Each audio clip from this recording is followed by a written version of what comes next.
Estás escuchando Norte 15 con Narciso Ramos y Coden Daute Radio.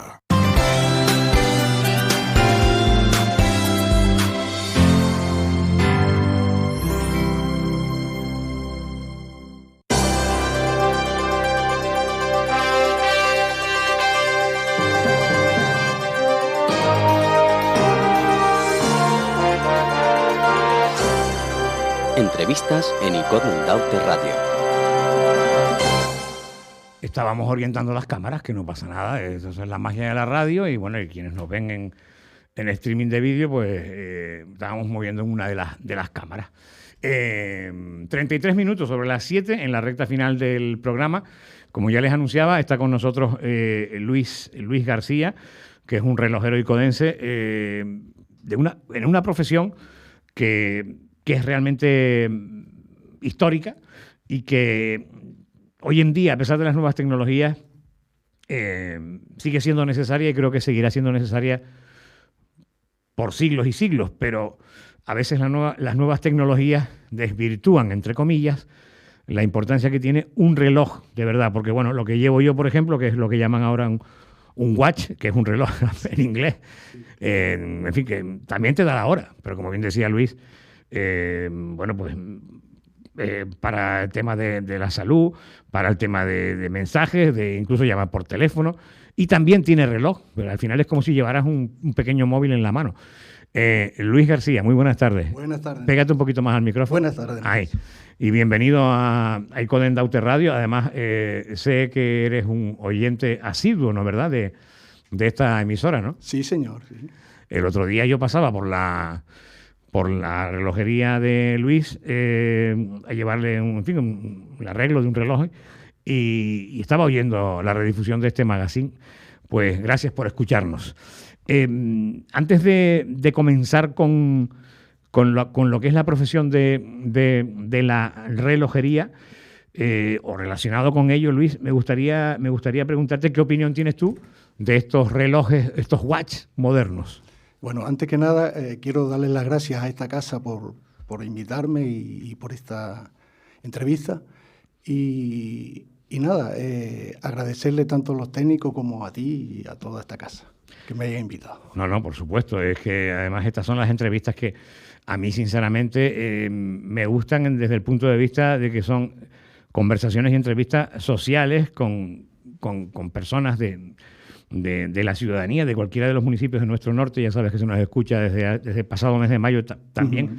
Además de aquí en el noroeste, que se nos escuchaba por el 91.4 desde hace ya unos 15 años.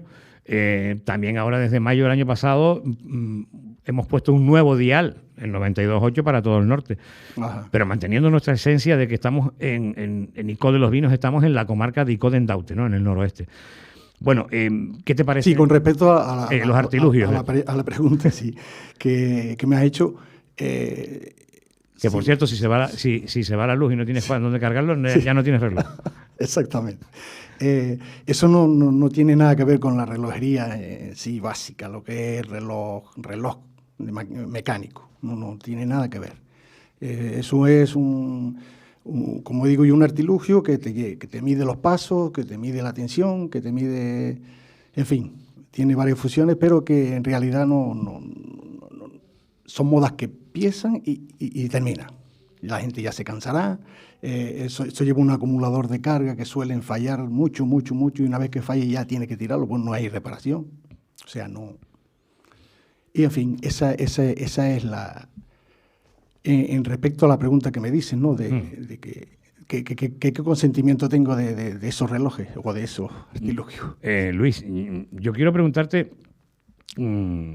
¿cuántos años llevas tú en el mundo como relojero? Pues, si es también una profesión heredada de tus padres o algo. Exactamente. Sí, mi padre es relojero, gracias a Dios vive todavía. Ah, bien. No puede ejercer, pero bueno, ahí lo tenemos. Mi padre empezó pues joven también. Él trabajaba en el molino de gofio de arriba del Amparo, uh-huh, en el aserradero. Y allí pues tenía una mesita y allí la gente le llevaba los relojes porque él venía mucho también abajo aquí a ICOD a aprender. Estuvo con Alberto Socas, un relojero que había antes, en lo que le decíamos antes el bar Los Amigos, aquí en... Sí, lo conocí yo. Exacto. Aquí debajo. Exacto. Y ahí venía él, ahí aprendió. Luego trabajó allí en el molino, tenía aquella mesita. Y cuando yo era pequeño, claro, yo llegaba a mi casa y veía desarmando los despertadores, y aquello a mí ¿Te llamaba la atención? me llamaba la atención. Decía, bueno, aquí hay algo que me gusta, que me llamaba aquella profesión, y decía, bueno, pues vamos a ver.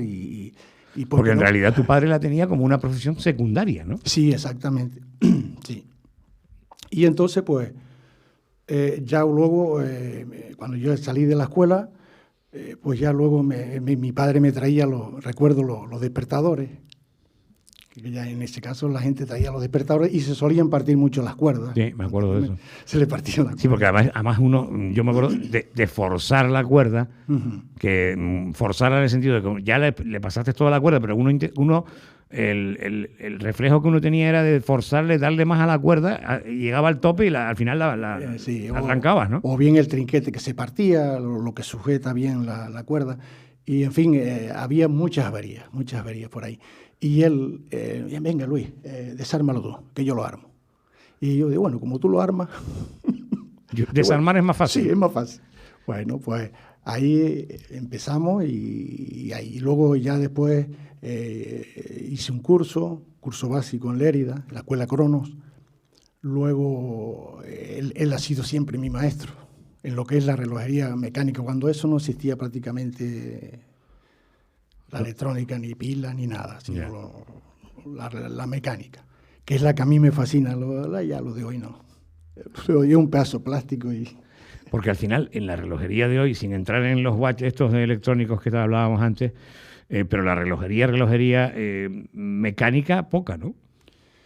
Poca, pero sí hay. Sí. Y hay muchas... Por ejemplo, esas grandes marcas de reloj. Sí, la alta gama. Sí, en fin, Viceroy, ya no digo Rolex, etcétera. Esas grandes marcas, Festina, en fin, todas estas marcas siguen fabricando relojes mecánicos porque también fabrican relojes electrónicos, ¿no? Sí, algunos, porque no todas las marcas. Hay marcas como Tissot, Omega, todas estas grandes marcas te siguen fabricando relojes mecánicos. Y también Festina algunos, pero no muchas piezas, porque el costo de un reloj mecánico es muy superior al electrónico. A la electrónica, sí, mucho. Pero un reloj mecánico, cuando se estropea, ahí están ustedes, los relojeros. Sin embargo, cuando se estropea un reloj electrónico, poco arreglo tiene, ¿no? ¿O yo me equivoco? No, estás en lo cierto.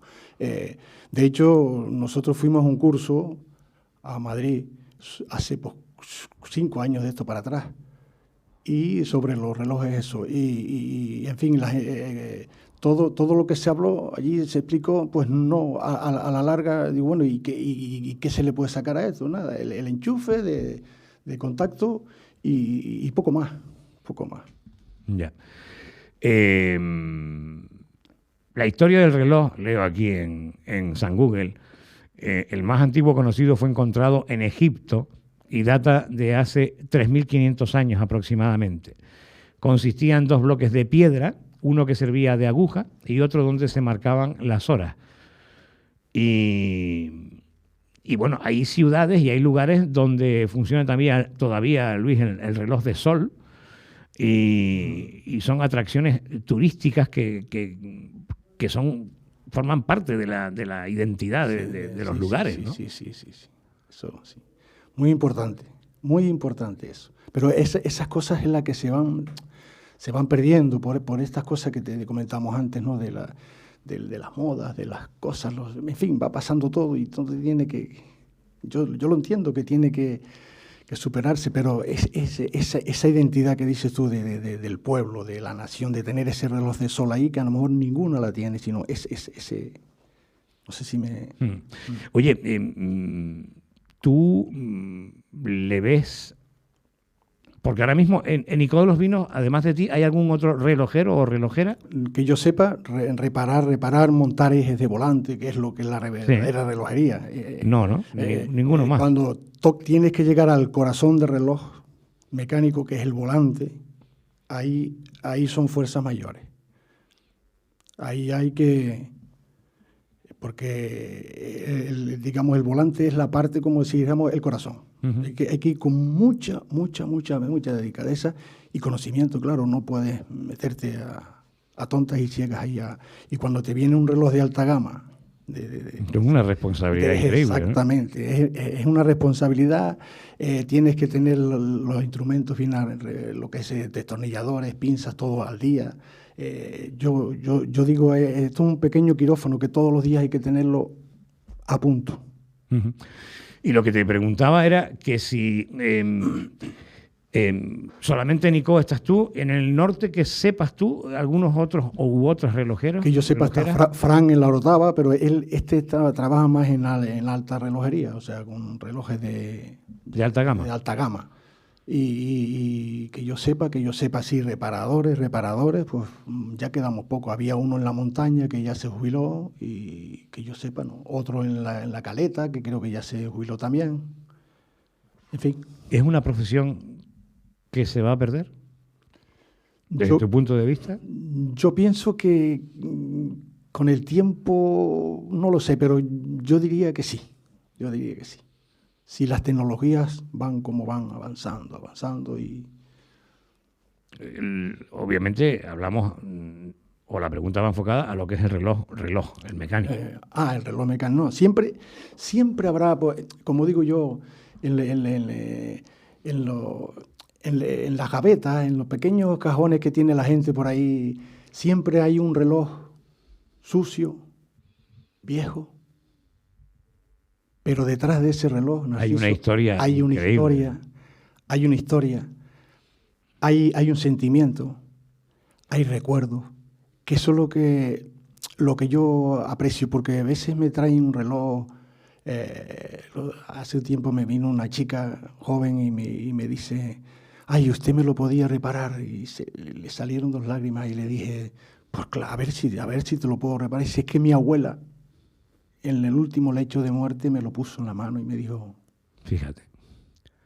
Y cuando tú desarmas una máquina de esas viejas y le das vida a esa máquina, Narciso, y después ves que esa máquina respira, la echas a funcionar, y luego ves a esa misma chica que viene y le enseñas el reloj, es una satisfacción que te queda dentro de ti que no lo puedo explicar ahora con palabras. Claro, porque al final para esa persona, para esa chica, en ese caso de su abuela, es como que parte de su abuela está en ese reloj y ese reloj ha vuelto a tener vida, ha vuelto a dar la hora, y ella el día de mañana podrá también pues dárselo a sus hijos, a sus hijas y seguirlas, y ese reloj puede estar cientos de años. Si realmente esa sensibilidad sigue en las generaciones venideras. Después hablaremos también de los relojes públicos tan importantes en las torres de las iglesias. Pero me gustaría también hablar de lo que son los relojes de bolsillo, ¿no? Los relojes de bolsillo que cada vez se ven menos que los relojes de pulsera mecánicos, ¿no? Sí, pero hay. Hay un buen coleccionista aquí en Ico de los Vinos, que es Fernando de Paz. Sí. Yo hice una colección con él en el casino. Sí. Es un amante también de los relojes de muy bolsillo. Muy buen amigo y compañero, sí. En los relojes de bolsillo, que bueno, en el siglo XVIII, XIX, era un auténtico un símbolo incluso de social, ¿no? De prestigio social del caballero, tal, que llevaba el reloj de bolsillo, ¿no? Sí, con la leontina. Exacto. La leontina, que era la cadena que llevaba por fuera. Exacto. Y venían incluso de Venezuela, que traían la clásica, ¿cómo le decían? La guayabera era. Sí, la guayabera. La guayabera, y venían con la leontina por fuera. Te tengo que decir algo, Luis. Yo tengo, 2 hijos, una hija y un hijo. Mi hijo, que tiene 37 años, vive en Santa Cruz, se llama Narciso, igual que yo. Y resulta que desde hace 7 u 8 años, yo creo que incluso hasta un poco más, le ha dado por coleccionar relojes de pulsera. Y tiene, además los guarda en unas cajitas clasificados y tal. Y tiene, pues yo creo que del orden de unos 30 relojes. Hay mucha gente, sí. Y no le pongas un reloj de estos electrónicos. Quiero decir, cuanto más reloj mecánico sea, más lo valora él. Exacto. Y es otro mundo, es otra historia. El reloj mecánico es otra... No tiene nada que ver.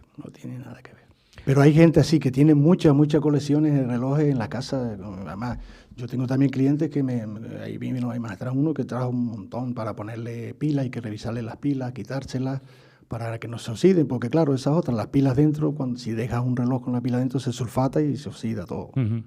Lo que cuesta 4.50 resulta que luego tienes que cambiar un circuito que vale. Y los relojes mecánicos llevan también una parte en pila, o sea, algo... O el reloj mecánico es mecánico. Cuerda. Venían ciertas referencias que venían también, pero ya esas referencias ya no vienen. Cuando tú hablabas de que fuiste a hacer un curso a Lérida, me parece que dijiste. En la Escuela Crono, sí, en Lérida. ¿Qué edad tenías cuando eso, Luis? Yo tenía cuando eso 17, 18 años.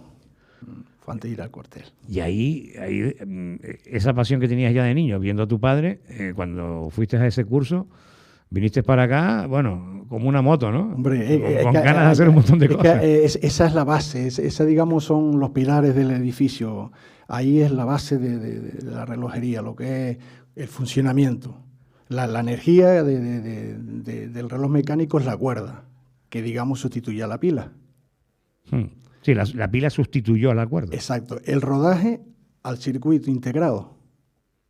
Sí. El escape a la bobina, que es hoy. ¿Qué es el escape? El escape es la rueda superior que va en la rueda de escape, que es la que hace el avanzar cada segundo. Ajá. O sea, se compone barrilete, rueda primera, segunda, tercera y veces cuarta, porque hay varias. Estamos hablando del reloj convencional. Sí, del mecánico. Del convencional, o sea, de sencillito. Porque si hablamos de los cronos ya... Entonces, la última rueda se llama de escape, que es la última, la que menos fuerza tiene. La rueda que se coge toda la fuerza es la primera, porque es donde está enrollada toda la cuerda. De ahí pasa a la segunda y así a la tercera y así sucesivamente hasta llegar a la de escape. Ya. Que lo mismo pasa con los relojes de cuarzo.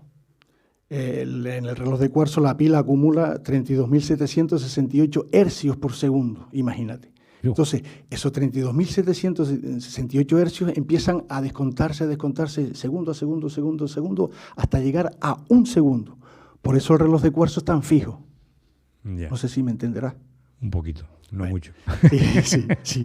Entonces, esos hercios con la pila lo que hace es derivar el tiempo y llevarlo a 1 segundo. Y así al otro, y al otro. Ese, digamos, sería el escape en lo que era antes. Y así. Oye, es fascinante, el mundo este es fascinante. Sí, porque al final entras en el esqueleto, ¿no?, del reloj. Lo que estás explicando es entrar en el propio esqueleto del reloj, en el corazón, como decías tú al principio. Exacto. En el caso de un reloj mecánico bien conservado, cuyo propietario o propietaria cada cierto tiempo lo lleve a un relojero como tú, si sigue habiendo en el futuro relojeros y relojeras, un reloj mecánico puede durar siglos. Toda la vida, sí. ¿Cuál ha sido el reloj así como más antiguo que tú has tenido en tus manos y que has reparado? Así que tú digas, caramba, este reloj tiene sus añitos. Sí, es un reloj de pared que era por medio de hilos. Toda la combinación era por medio de hilos. Caramba. Y me lo trajo un señor inglés y aquello fue fascinante porque era todo por medio de hilos y piñones y piñonerías, ¿no? Que iban granando una con otra con la presión de esa tensión del hilo y luego el balancín de los pesos que era la cuerda de hierro, los pesos eran de hierro, imagínate. Y en cuanto a los de pared, De pulso, pues de pulso me ha entrado de todo. ¿De pulso te refieres a los de pulsera, no? Sí. Ha entrado gente con relojes que me han dicho, mira, han pasado 4 generaciones. Entonces te pones a pensar y dices, bueno, 4 generaciones a 50 años ¿no? A 50 años por... Estamos hablando de 200 y pico años. Estamos hablando de 200 y pico años, o sea que un reloj te puede durar toda la vida, tranquilamente. Hay relojes como los Rolex, Luis, que valen un montón de dinero. ¿Por qué? ¿Por qué? Porque cada Son los más caros, los Rolex. Hay más caros. Hay más caros. ¿Qué marca? Vacheron con Tastín, en fin. Pero yo me quedo con el Rolex. El Rolex son piezas que se hacen a mano. A mano cada pieza. Cada pieza. Y cada pieza tiene una numeración en todo el mundo. O sea, una rueda de escape de este reloj, por ejemplo, está en una numeración que tiene este reloj que es mío. No lo encontrará. Por eso Rolex trabaja de esa forma, muy, muy personal, muy para que no... Pero porque claro, veo aquí en la historia de Rolex, su fundador, el pionero, el visionario fue Hans Wilsdorf, en Inglaterra. Fundó en Londres una empresa con 24 años especializada en la distribución de relojes. Y bueno, él empezó a soñar en un reloj para llevar en la muñeca, que en aquella época pues no. Eran solo los de pulsera, los de ¿cómo se llama? De bolsillo. Aunque por aquel entonces los relojes de pulsera no eran muy precisos. Y entonces Hans, tuvo el presentimiento de que podrían llegar a ser, además de elegantes, fiables. Y para convencer a la gente de la fiabilidad de sus revolucionarios relojes, decidió equiparlos con un movimiento pequeño de gran precisión, fabricado por un taller relojero en Vienne, en una ciudad de Suiza. O sea que este joven entonces, Hans Wilsdorf, creo que probablemente, por lo que veo aquí, sería el primer reloj de pulsera de la historia. Pues sí, pues casi. Por lo que dice, porque no se usaban sino los de bolsillo, ¿no? Sí. Al final, sinceramente... Dime. No, que la relojería suiza es hoy por hoy es la pionera, la que sigue llevando todo. Por mucho que Japón o China se metan, nunca podrán llegar a... Pues Suiza es la relojería mecánica, además de cuarzo y esto, pero el origen está en Suiza. En Suiza, sí. Las mejores marcas de relojes mecánicos son Las mejores suizos. marcas son suizas, la Champ de Fond, que es donde está todo, se fabrican lo que es la fornitura. Ahí es un medio pueblo de Icón el que se dedican a fabricar piezas para el reloj. Entonces puede parecer que sí, que pueden tener futuro los relojeros, ¿no? Vamos a ver. Oye, generación venidera tuya, nadie... No, tengo una hija y como que no. Oye, quería preguntarte, la precisión es absoluta ahí, como bien tú hablabas, ustedes llevan unas lupas incorporadas como, como si fueran las gafas, pero incorporadas unas lupas. Entiendo que de diferentes dioptrías, ¿no? Según lo que vayan a trabajar, ¿no? Más aumentos, menos aumentos. Exacto, sí. Ya te dije, como en la parte de los volantes ya tienes que ponerle de más dioptría y ampliarlo más para llegar justo y a tiempo. Pero claro, tampoco puedes aumentar mucho las dioptrías porque te mareas. Entonces tienes que ir calibrando, acercándote más o menos. Estamos hablando de la parte esa del corazón, como te dije antes. Que es la más delicada. Es la más delicada. Si lo que es el espiral, cuando ya se empena una espiral, ya ahí son fuerzas mayores, hay que intentar desempenarlo y si no, pues montarlo nuevo. Pero es la parte más delicada. Esa es la parte que cuando se desmonta de un reloj hay que ponerlo allí tranquilito y olvidarse. No se puede estar manipulando. Y la última pregunta, Luis. Los relojes públicos en torres de plazas, de iglesias, etcétera, la importancia que tiene. Hay un gran relojero, restaurador de relojes públicos antiguos, que es Daniel Mato, que ha estado aquí en esta casa varias veces. Y bueno, él siempre está luchando también porque las instituciones públicas subvencionen la restauración de estos relojes públicos que en muchos casos están averiados, están funcionando mal, ¿no? Claro. Claro, eso es una pena que un pueblo, la entidad de un pueblo, pues la hace el reloj. Cuando tú llegas a una ciudad y ves, no sé, la laguna o lo que sea, y vas a pasar y sientes el reloj, eso es una entidad del pueblo. Es la identidad propia del pueblo, la historia del pueblo. Claro. Y, por cierto, aquí Nico de los Vinos, en la parroquia de San Marcos, sí restauró Daniel. Sí, Daniel lo restauró, sí. Hizo una muy buena reparación. Porque el reloj anterior estaba, luego lo cortaron, porque eso era para que se viera la hora por los 4 lados, pero luego partieron un eje que había, no sé si él lo explicó o te lo explicó, yo lo oí en la entrevista. Sí. Y hicieron cosas malas ahí, pero claro. Es que no había ni acceso para subir arriba según me cuenta mi padre, para llegar arriba donde estaba el reloj. Antes había una escalera por allí muy mala para subir arriba. Oye, como el reloj de la Puerta del Sol en Madrid, ese podría ser uno de los relojes más mecánicamente más importantes de España. Sí, por la tradición que tiene, pero quizás los haya más antiguos. Más antiguos que ese. Sí. Luis, ha sido... En algún pueblo de España habrá alguno. Seguro. Soy por lo que... Luis, ha sido un placer conversar contigo, hablando de la relojería, de una profesión que podemos señalar como histórica y al mismo tiempo muy, muy precisa, muy artesanal y muy vocacional, ¿no? Porque también cada vez que tú te enfrentas a un reloj, sobre todo estos que se te hace difícil en principio y los que tengan la carga emocional, como ese ejemplo que dabas de esta joven que le dejaba a su abuela el reloj en el momento de fallecer, enfrentarse a un reloj de esas características tiene que llevar un punto de imponer, ¿no? Sí. Mucho. Emocional, siempre, ¿no? Cuando ya te dije, cuando ves que ese cuerpo, esa máquina, porque en realidad ellos no hablan, pero es un cuerpo que está ahí y tú lo resucitas, ¿no? Claro. No sé, y ves que funciona, ya te queda una satisfacción dentro y dices, wow, valió la pena el tiempo que invertí. Claro que sí. Porque es muy importante el tiempo. El tiempo. Es lo más importante aparte de la salud, lo más importante que tiene el hombre es el tiempo. Y eso lo marca el reloj. El reloj. Luis García, muchísimas gracias, amigo. Gracias. Ya sabes, tu casa, esta radio siempre estará abierta, las puertas de esta casa, y a seguir escuchándonos, si te parece bien. Hombre, por supuesto, siempre estará ahí. Gracias. Gracias a ustedes. Despedimos a Luis García, este maestro relojero icodense.